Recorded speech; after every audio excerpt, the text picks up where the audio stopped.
Eto, Sandro, 2016 is fast approaching at syempre ito nga hinimok malapit ng eleksyon at hinimok ni Senator Franklin Drilon ng Commission on Elections o COMELEC na tutukan din yung mga OFW sa makapagboto rin sila at makaregister. So yan po ang pag-uusapan natin ngayong umaga. Ito po yung patungkol sa internet voting. Makakasama natin Director Jimenez, Spokesperson ng COMELEC. Good morning, Director. Welcome to Good Morning po. Good morning. Thank you for having me. Good morning. Director, alam naman natin na marami nga tayong mga kababayan na nasa ibang mga bansa ngayon. And syempre ngayong paparating na elections, nakikita naman natin na dumadami at tumataas ang number ng mga nagre-register para bumoto. Yes. Sa ngayon po ba, kamusta na po tayo with regards to mga registered voters, mga registered absentee voters? Well, we don't call them absentee voters anymore. Okay. We call it Filipino overseas voting. Okay. So, para wala yung negative connotation ng absentee. No? But as far as FOV is concerned, we have more than 1 million registered voters na. Mahigit 1 million na ang registered voters sa Filipino overseas voting. Ang problema actually, ang hamon siguro, is to convert yung mga registered voters into actual voters, di ba? Kasi syempre, iba yung rehistrado ka, iba din yung bumoto ka. So yun siguro yung hamon na humaharap sa atin ngayon. Mataas na nga yung ating bilang ng mga rehistradong botante, pero yung ating mga actual voters, medyo mababa pa rin. So dyan papasok yung internet voting. Yes. So ano po itong internet voting?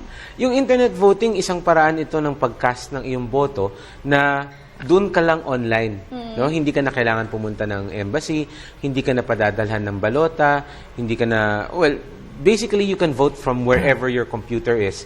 Kailangan lamang meron kang paraan para mapatunayan na ikaw nga yung botanteng yon, no? So may credentials na pinag-uusapan dyan.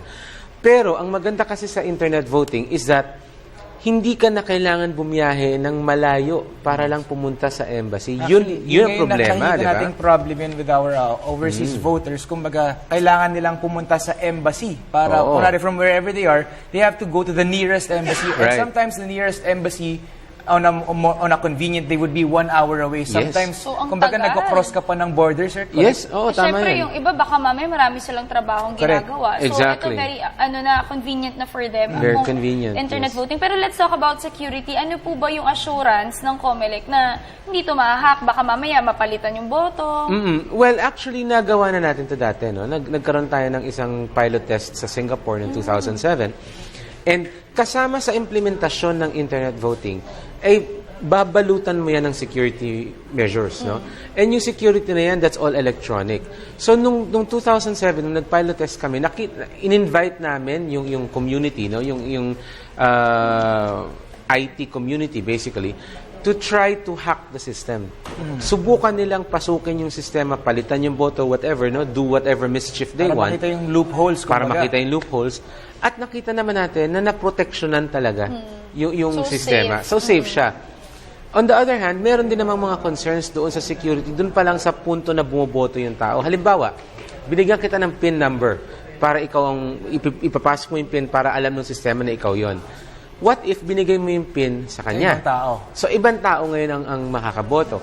So, security concern din yan. And there are solutions to that as well, no? Doon sa mga bansa na meron ng internet voting, ang ginagawa nila, just as an example, kunwari ikaw botante, may PIN ka, pwede kang bumoto ng multiple times. Okay. Okay? Hindi ka lang once boboto. Pero yung huling botong pinasok mo, yun ang bibilangin.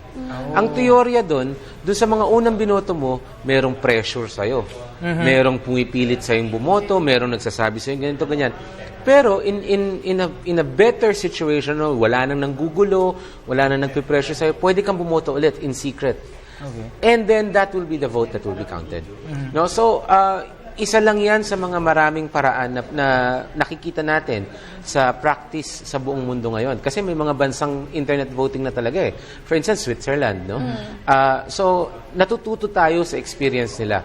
Alam nila kung ano yung security loopholes, alam natin din kung paano aayusin. Yes. Okay. Sir, nakikita naman natin na kumbaga may every time naman may elections, hindi natin naiiwasan na nagkakaroon ng mga vote buying. So nakita natin na solusyon dito yung mga PCOS machines natin na kumbaga mabawasan man lang kung hindi man natin totally ma-eradicate yan sa ating bansa. With this one, sir, paano naman natin makakatulong ito sa mga ganitong klaseng situations?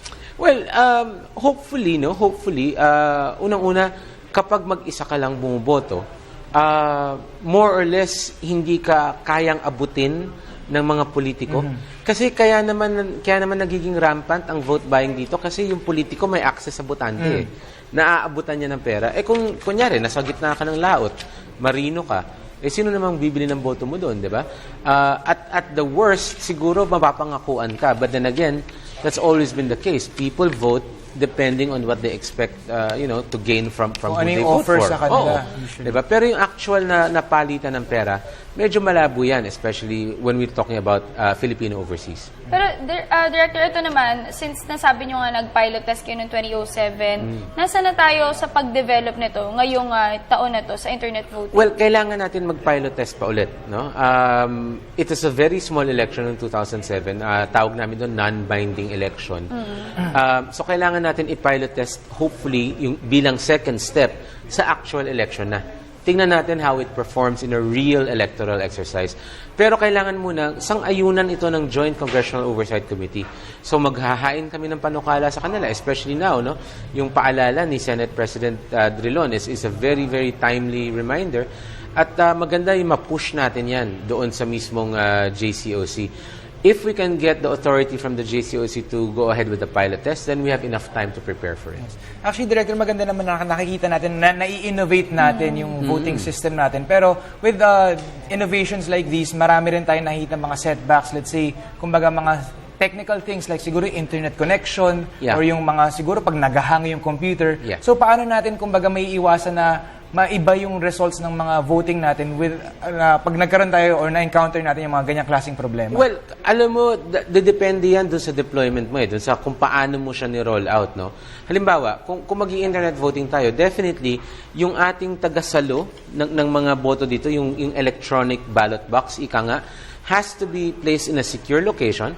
It has to have 24/7 good, strong, steady internet connection. And these things can be arranged, no? Pwede yang i-ensure depende lamang sa dami ng preparasyong gagawin mo. Kasi like with the PCOS machines, kumbaga may parang yung battery, may extra power yan in case na magka-brownout ano. So, pero kasi pag internet voting, meron kang data center na gagamitin eh. Okay. At data center parang basically it's what keeps the internet running, di ba? Kunyari, kahit brownout sa'yo, pagbukas mo ng phone mo, may internet ka pa rin naman, di ba? That's because it runs on, in several data centers.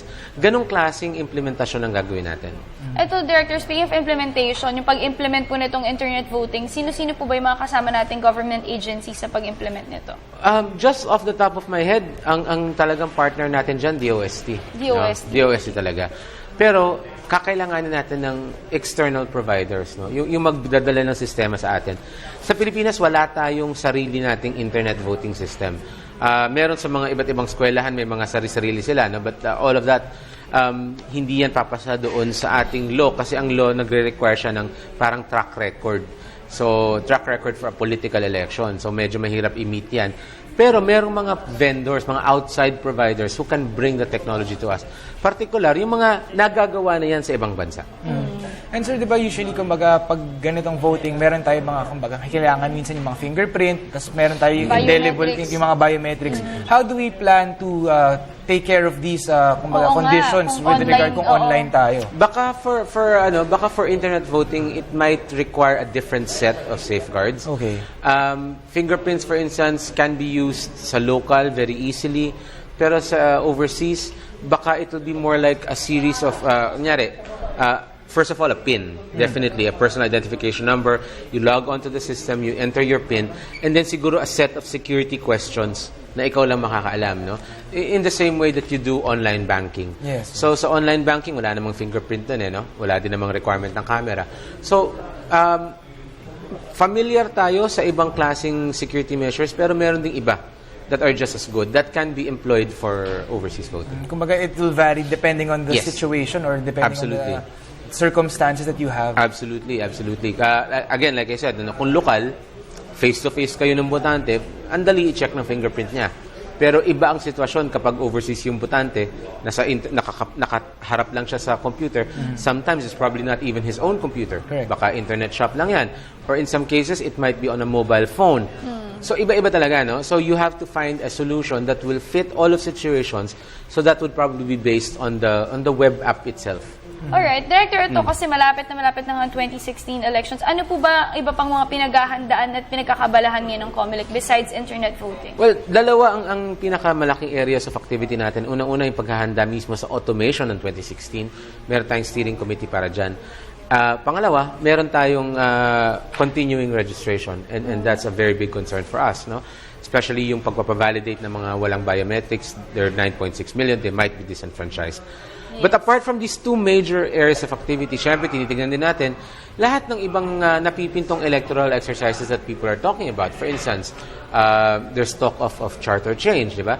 So kami, kahit na wala pa namang concrete steps towards it, we have to be ready for the possibility of it. No? So, yung mga ganung ibang electoral exercises na posible. Yes. Sir, ngayon kumbaga nakikita natin kung paano natin ma-address yung problem natin with overseas voters. Pero another problem siguro that arises every time yung mga voting sa mga indigenous naman natin. So, are we thinking of new solutions on how we could help them make it more accessible na makaboto sila during the elections? Well, one of the things that the COMELEC has done nagawa na natin, tinanggal natin yung ID requirement para sa mga indigenous peoples.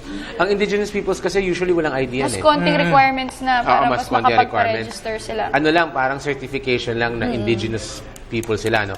And for that, partner naman natin yung mga IT groups kasi sila yung may contact doon sa mga IT communities. And I think itutuloy natin yan. Para naman doon sa mga persons with disabilities, kumbaga, pinapagana talaga natin yung tinatawag nating accessible polling places. And then for detainees, yung mga taong nakakulong pero hindi pa convicted, yung basically hindi nakapag-bail, no? Pinupuntahan natin sila para maparehistro natin sila. Okay. So ito basically siguro, Director, ulitin na lang din natin ng mga reminders para sa mga viewers natin kung paano mag-register yung mga hindi pa po nagre-register. And siguro, sir, yung ano na rin, baka magandang makita natin dito, Dianne, kung yung mga bumoto na dati, hindi nila alam kung paano mag-re-register, kumbaga kung hindi na sila nakasama. Or yung sa biometrics, kasi pag wala kang biometrics, automatic hindi ka makakaboto. Tama. Kailangan lamang po magpunta sila sa www.comelec.gov.ph. Meron kaming precinct finder doon. Aalamin lang nila kung sila ay rehistradong botante, no? At kung rehistrado man sila, kung kompleto yung biometrics nila o hindi. Kung hindi kompleto ang biometrics nila, kailangan po kayo magpa-validate, kailangan kayo pumunta sa COMELEC office para magpa-biometrics. Alright. Ayan, maraming salamat. Thank you so much for joining us this morning. Ito sa Director Jimenez, spokesperson ng COMELEC. Maraming salamat po.